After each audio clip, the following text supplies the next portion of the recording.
ஓம் நம சிவாய. வாக்குண்டாம் நல்ல மனமுண்டாம் மாமலராள் நோக்குண்டாம் மேனி நுடங்காது பூக்கொண்டு துப்பார் திருமேனி தும்பிக்கையான் பாதம் தப்பாமல் சார்வார் தமக்கு. அரண்நாமமாயிரத்தில் அடியார்களுக்கு ஊக்கத்தை கொடுக்கக்கூடியவர். அந்த ஊக்கமே பக்தியா முத்தி பலவிதமான சாதனைகளை சாதிக்கிறதுக்கு காரணமாக இருக்குது அப்படின்னு பார்த்தோம். அப்படி இருக்கிற சிவபெருமானோட பெருமையில் அடுத்தது 524வது திருநாமம் சொல்கிறது ஓம் புஷ்கரஸ்தபதயே நமஹா அப்படின்னு சொல்லியிருக்கு.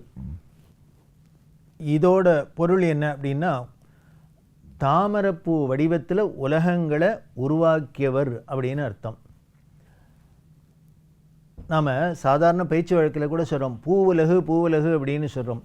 அது ஏன் பூவுலகுன்னு சொல்லணும் அப்படின்னா, அது அந்த வடிவத்தில் உருவாக்கப்பட்டிருக்கான். அதை உருவாக்கினது யார் அப்படின்னு, இவர் தான், அந்த பரம்பொருள் தான். நமக்கு புராணங்கள்லாம் அப்படி தானே சொல்கிறது. பிரம்மம் ஒன்று தான் இருந்தது, அந்த பிரம்மத்திலேருந்து என்ன ஆச்சு, ஒன்றுன்னா வந்தது. அதில் பிரம்மாவை தோற்றுவிச்சு பிரம்மாவிட்ட இந்த உலகத்தெல்லாம் படையின்னு சொன்னார் அப்படின்னு. இப்படி மூலாதாரமான, அதாவது ஒரு வேருக்கு, அதில் அந்த வேருக்கு காரணமாக இருக்கிறது என்ன அப்படின்னர் விதை.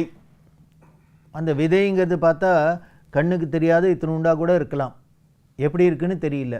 ஆனால் அந்த விதையிலேருந்து தான் எல்லாம் கொஞ்சம் கொஞ்சமாக முளைச்சி முளைச்சி முளைச்சி பரிணமிச்சு பரிணமிச்சு பரிணமிச்சு பெரிய மரமாக ஆறாப்பில் அந்த பரபிரம்மமான இவரிடம் இருந்து இவர் தான் அதுக்கு விதை. அதுலேருந்து எல்லாம் தோன்றியிருக்கு. அதனால தான் பூ உலகத்தை தோற்றுவிச்சவர். அதனால் அதை பூ வடிவத்தில் தாமரை வடிவத்தில் வச்சதுனாலேயே அவருக்கு புஷ்கரஸ்தபதயே நமஹா அப்படின்னு இருக்கு.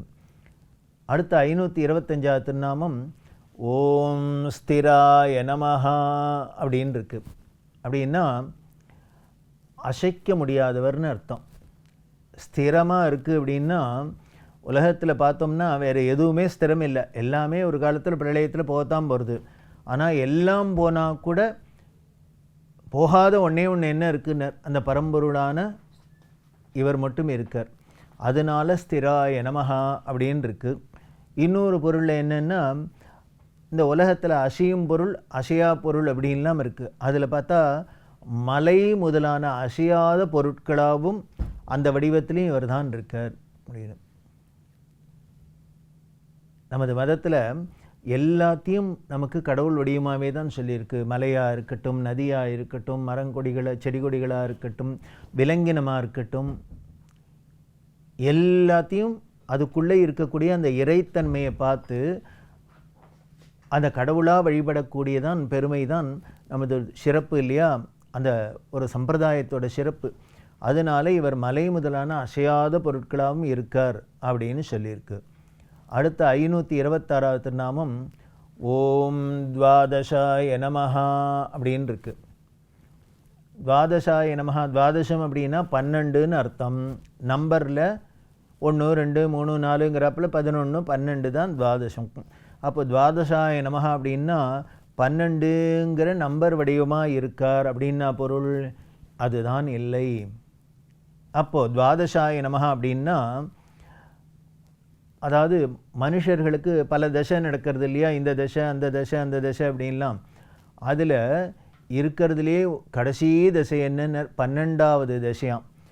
அந்த 12வது தசைக்கு பேர் தான் மோக்ஷம்னு பேர்.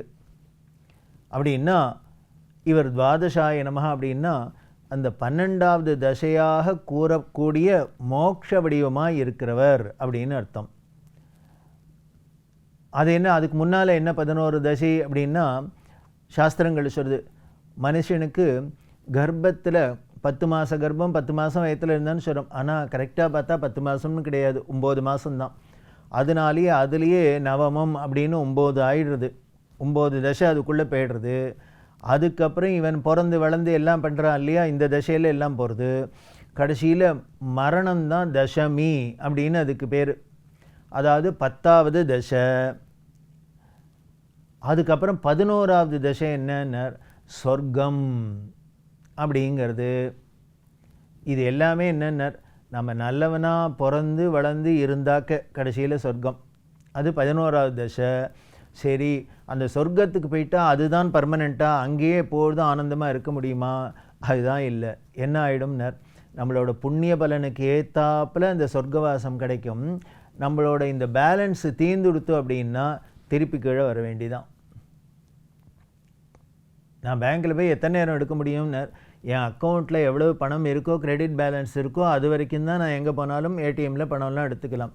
அக்கௌண்ட்டு பேலன்ஸே க்ளோஸ் ஆகிடுது அப்படின்னா, கிரெடிட் பேலன்ஸ் இல்லைன்னா, அதுக்கப்புறம் எனக்கு பேங்க்கில் என்ன வேலை? ஒன்றும் இல்லை. அதை போல் இது ஏதோ சொர்க்கத்துக்கு மட்டும்தான் இல்லை, நரகத்துக்கும் இதே தான். சொர்க்கமாக இருக்கட்டும் நரகமாக இருக்கட்டும், நம்மளோட புண்ணிய பாபத்துக்கு ஏத்தாப்பலன்னு பலன் சொல்லியிருக்கா. நம்மளோட புண்ணிய பலம் இருக்கிற வரைக்கும் சொர்க்கவாசம் வரைக்கும் இல்லை சந்தோஷத்தை அனுபவிக்கலாம். அதே மாதிரி நம்மளோட பாவ பேலன்ஸ் இருக்கிற வரைக்கும் நரகத்திலேருந்து கஷ்டப்படணும். அப்போ அதுவும் தீர்ந்து போயிடுத்து அப்படின்னா திருப்பி பூவலகத்துக்கு வரணும். அதை போல் இந்த 11வது தசைங்கிறது தான் சொர்க்கவாசம். சரி, அதுவும் தீர்ந்து போயிடுத்துன்னா அப்போ முடிவாக எனக்கு என்ன தான் அப்படிங்கிற ஒரு கேள்வி வந்துடும் இல்லையா? அந்த முடிவான தசை தான், அதுதான் துவாதசா தசை அப்படின்னு சொல்லக்கூடிய துவாதசாய நமஹ அப்படின்னு அந்த மோட்சத்துக்கு பேர் துவாதசின்னு பேர். அப்படி அந்த 12வது நிலையான அந்த மோட்ச நிலையை கொடுக்கக்கூடியவர், அதுவே இருக்கக்கூடியவர், அதுவாகவே இருக்கக்கூடியவர் அப்படின்னு அர்த்தம். அதனால தான் போல இருக்குது. அதாவது சொல்லுவா, ஜோசியர்லாம் சொல்லுவா, ஒரு ஆளுக்கு அந்த லக்னம் அப்படின்னு பிறந்த டைம் என்னவோ அதைத்தான் லக்னம். அதில் அந்த 12 ராசி கட்டம் தானே இருக்குது.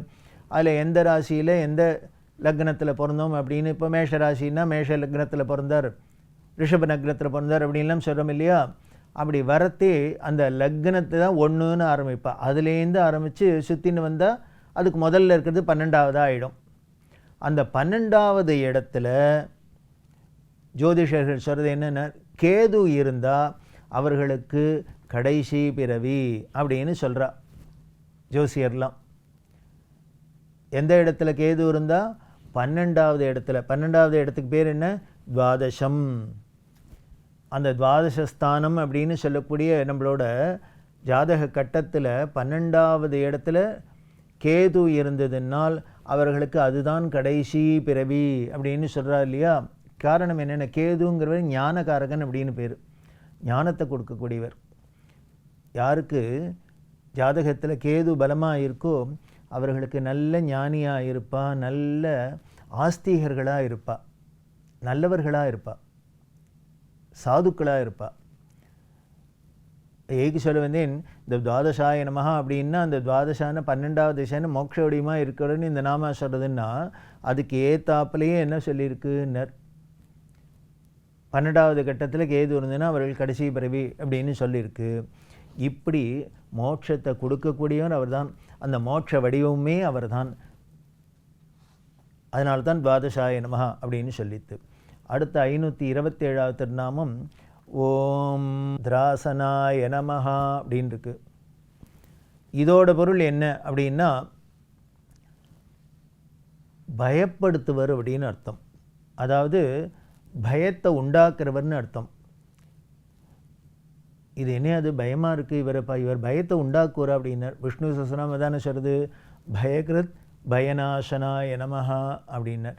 இவரே தான் பயத்தையும் உண்டு பண்ணுறார். ஆனால் அந்த உண்டு பண்ணின பயத்தை இவரே தான் போக்குறார். சரி, இப்போ யாருக்கு பயத்தை கொடுப்பார், யாருக்கு பயத்தை போக்குவார் அப்படின்னார். ஒன்றும் இல்லை, துஷ்டர்களாக இருந்தால் நாம் தப்பு பண்ணினோம்னா பயத்தை கொடுப்பார், தண்டிப்பார். நல்லவர்களாக இருந்தால் அவர்களோட பயத்தை போக்குபவர் அப்படின்னு அர்த்தம். இதுக்கு உதாரணம் சொல்லணும்னா பூபாரம் அழிச்சலிலே அப்படின்னு இவரை பூதரூபி அப்படின்னு சொல்கிறது. அதாவது பூதவடியமாக இருக்குன்னு அதுக்கு ஏற்றாப்பில் இந்த சிவபெருமான் லீலையில் என்ன சொல்லியிருக்கு அப்படின்னா, பார்கவர்ங்கிற ரிஷி, அவர் புலஸ்தியர் அப்படிங்கிற ரிஷிகிட்ட தியாகேஷ பெருமானோட பெருமையெல்லாம் சொல்கிறார். அவரோட மகிமையெல்லாம் உபதேசம் பண்ணுறதை கேட்டோன்னு புலஸ்தியருக்கு உடனே ஆரூர் தியாகேஸ்வர தரிசனம் பண்ணணும் அப்படின்னு வந்தது. நேராக அவர் இங்கே வந்தார். அங்கே வந்து கமலாலயத்தில் நீராடிண்டு கடுமையான தவம் பண்ணிட்டு இருக்கார். யோக சித்தியில் அப்படியே லயிச்சிருக்கார். இவரோட தவம் பல வருஷம் இருந்தது. இவரோட இந்த தவ பெருமையை பார்த்துட்டு என்ன பண்ணார், சிவபெருமான் நேராக வந்துட்டார், காட்சி கொடுக்க வர்றார். வந்து சொல்கிறார், கண்ணை திறந்து பாரு அப்படின்னு பார்கவர்கிட்ட புலஸ்தியர்கிட்ட சொல்கிறார். இவர் திறந்து பார்த்தா எய்த்தாப்பில் சிவபெருமான்.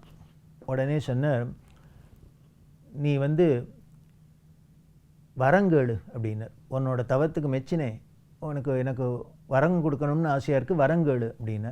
அப்போ சிவபெருமான் சொல்கிறார், இதுக்கு முன்னால் பல தடவையும் நீ தவம் பண்ணியிருக்க, நானும் வந்து வரம் கொடுக்குறேன்னு சொல்லியிருக்கேன். ஆனால் எல்லா சமயத்திலும் நீ கேட்ட ஒரே வரம் என்ன அப்படின்னார், எல்லாரும் எப்பொழுதும் நன்னா இருக்கணும், எல்லாருக்கும் உங்ககிட்ட பக்தி இருக்கணும்னு தான் கேட்டிருக்க. இப்போ என்ன கேட்க போகிறேங்கிறார்.